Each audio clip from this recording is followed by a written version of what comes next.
नमस्कार, आप देख रहे हैं न्यूज फायर इंडिया और मैं जूही जायसवाल स्वागत करती हूं आपका खबरों की दुनिया में।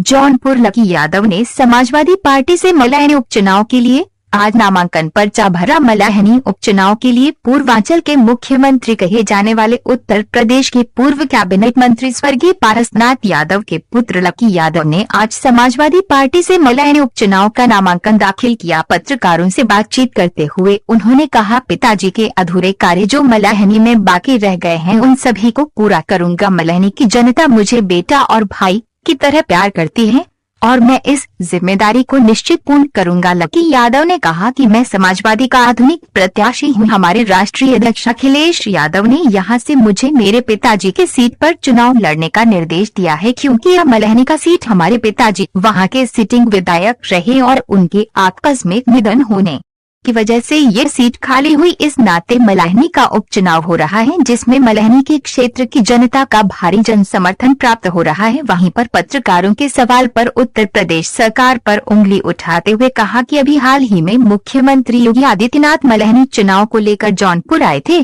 और उन्होंने प्रशासन से कहा कि ये मल्लाहनी की सीट हमें चाहिए। आखिर सरकार को क्या मल्लाहनी की सीट को लेकर कोई संदेह है? जो इस तरीके की भाषा का प्रयोग उत्तर प्रदेश सरकार का नेतृत्व कर रहे योगी आदित्यनाथ ने कहा, अगर पूरी तरीके से चुनाव आयोग और प्रशासन ईमानदारी के साथ इस चुनाव को कराती है तो निश्चित जनता का प्यार और दुलार समर्थन के साथ ये चुनाव में जीत लूंगा और फिर पिताजी के अधूरे कार्यों को मैं करूंगा। जौनपुर से राम कुमार जायसवाल की खास रिपोर्ट, न्यूज फायर इंडिया। लिए मैंने नामांकन किया है। मैं समाजवादी का आधुनिक प्रत्याशी हूं, इसलिए आज मैं नामांकन करने आया था। मुद्दे मेरे कुछ नहीं है। पिताजी की मल्हनी विधानसभा थी और पिताजी यहां से विधायक थे। जब से ये विधानसभा बनी मल्हनी विधानसभा, तब से पिताजी 2 बार के यहाँ विधायक रहे और पिताजी आज इस दुनिया में नहीं है। उनके जाने के नाते इस विधानसभा का उपचुनाव हो रहा है, इसलिए मैं आज उनके स्थान पर मैं पर्चा भरने आया था।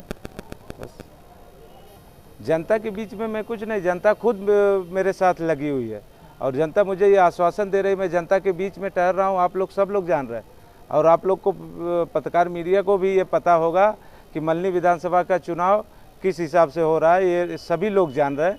और जनता के बीच में मैं जा रहा हूँ। जनता के बीच में जो ये भारतीय जनता पार्टी की सरकार 3.5 साल से जो वादा किया था उस पर कोई काम नहीं किए, इसलिए मैं जनता के बीच में जा रहा हूँ और जनता मुझे बखूबी मेरा साथ दे रही है। और पिताजी की जो ये मल्हनी विधानसभा सीट थी और पिताजी ने जो काम किया 8 साल में मल्हनी विधानसभा में, समाजवादी की सरकार 5 साल थी, फिर उसके बाद 3 साल पिताजी, उसके बाद सरकार न रहने पे 3 साल पिताजी विधायक थे।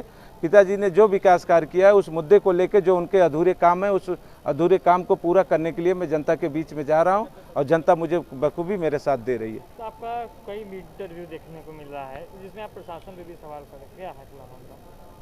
अभी तो ये तो आपने आदरणीय मुख्यमंत्री जी आए थे, आपने उनका वो भाषण भी सुना। उन्होंने कह के भी गए प्रशासन को और मीडिया पे ये निकला था। मैं मीडिया के अखबार के माध्यम से मैं ये पढ़ा था और उसमें ये लिखा था कि मुझे किसी भी हाल में ये सीट चाहिए। ऐसा क्या कारण था कि जो माननीय मुख्यमंत्री जी ऐसा शब्द क्यों बोल गए? क्या माननीय मुख्यमंत्री जी को ये मालूम था कि क्या हम ये सीट नहीं जीत पाएंगे, जो इस तरह बोल गए और प्रशासन से ये बात कह के गए कि मुझे ये सीट चाहिए किसी भी हर हाल में? तो इसका मतलब क्या यही समझा जाएगा कि प्रशासन मिली भगत से अगर प्रशासन निष्पक्ष चुनाव कराएगा तो आप ये विश्वास रखिए मल्हनी विधानसभा की समाजवादियों की जीत होगी और बहुत ज़्यादा वोटों से जीत होगी, आप देखिएगा। आप मानते हैं कि हमारी पिताजी की सीट है पहले से और अब ये सीट है और इसलिए मैं अपने आप को ये मानता हूँ कि मेरी लड़ाई किसी से नहीं है। लोग मुझसे लड़ेंगे और पिताजी का आशीर्वाद मेरे साथ है, इसलिए मैं, और जनता का आशीर्वाद है, बखूबी जनता का आशीर्वाद और प्यार मेरे साथ है, इसलिए मैं ये चुनाव जीतूंगा और पूर्ण कॉन्फिडेंस से मैं ये कह रहा हूँ। केवल प्रशासन ना हो करे तो मैं आपको विश्वास देता हूँ कि समाजवादी बहुत अच्छी वोट से यहाँ जीतेगी। मल्हनी विधानसभा की जनता से यही कह रहा हूँ, ये तो आप लोग पढ़ रहे होंगे, मेरे इंटरव्यू के माध्यम से देख भी रहे हो, लोगों के बीच में जा रहा हूँ। मैं मल्हनी विधानसभा का बेटा और भाई हूँ और मल्हनी विधानसभा को मैं अपने परिवार मानता हूँ, क्योंकि ये जनता ने मन बना लिया कि लकी मेरा बेटा और लकी मेरा भाई है, इसलिए जनता मेरे साथ बखूबी है, इसमें कोई दो राय नहीं है। धन्यवाद।